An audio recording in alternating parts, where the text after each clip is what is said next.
Hello, everyone. This is Ashlie Johnson from Brooke Human Resource Solutions, here to share with you a little bit of information about priorities that you probably want to put into place moving into 2023. Some of the initiatives that I would highly recommend moving into 2023, and also some interesting stats on the impact of these initiatives, are the following. Priority number one, I think for your business should be leader and manager effectiveness. So digging into how effective your leadership is. This is a priority for 60% of HR leaders, and 24% say of that leadership development approach, it does not prepare their leaders for the future of work.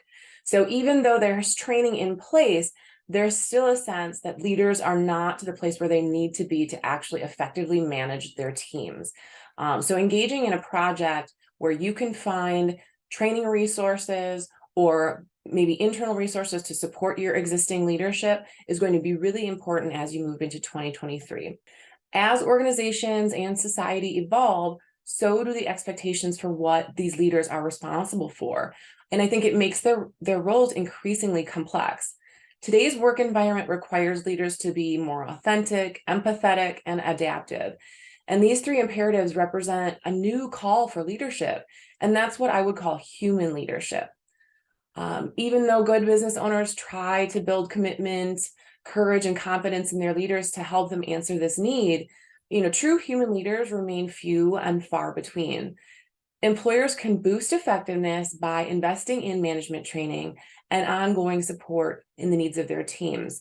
This could be sensitivity training, this could be DEI training. Things like this are going to be really important as you move into the upcoming year. Secondly, I would say priority number two is organizational design and change management.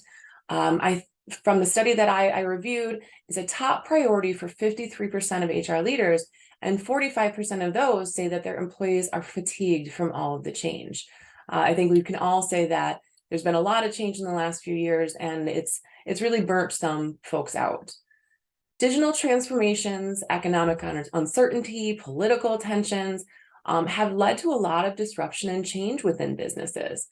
Because of that, organizational design and change management need to remain a top priority for businesses both large and small. One of the things that I have found personally and professionally is that employees are also growing more resistant to change.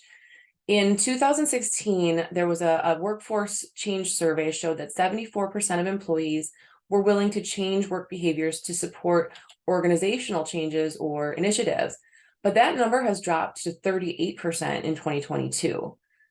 Change fatigue has clear ramifications. Business leaders need to help their employees navigate change and mitigate the impact that the change may have on their work, and more importantly, on their well-being. Priority number three, I would say, is the employee experience. This is a top priority for only about 50% of HR leaders, and 44% of those believe that their organizations do not have compelling career paths. This can be very challenging because it's important that employees know that they have somewhere to go within the organization. I would say that many business leaders struggle to identify the internal moves that employees must make in order to grow their careers.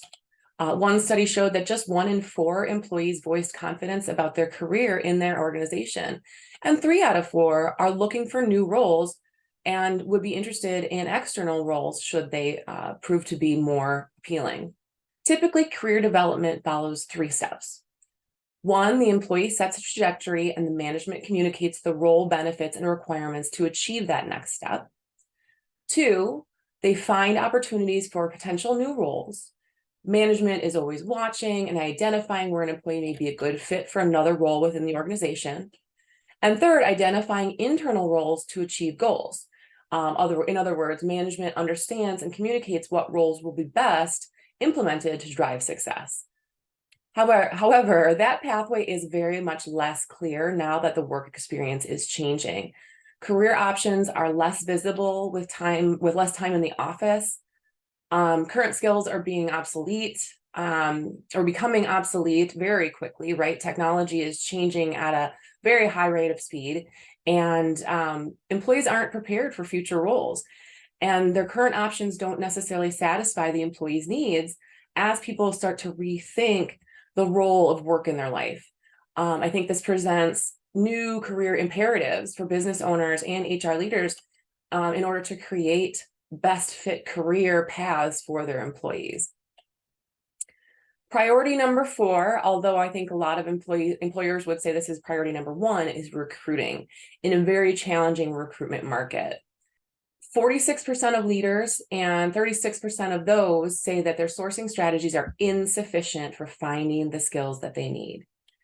50% of organizations still expect the competition for talent to increase significantly in the next 6 months, regardless of economic conditions. This means that recruiting leaders must reprioritize recruiting strategies to align with current business. They need to plan for multiple potential scenarios in the shifting market and be able to make decisions with great confidence by using data and technology. One of the things that I speak about very often is leveraging data and technology. You need to focus on strategies to support strong talent and business outcomes in today's market.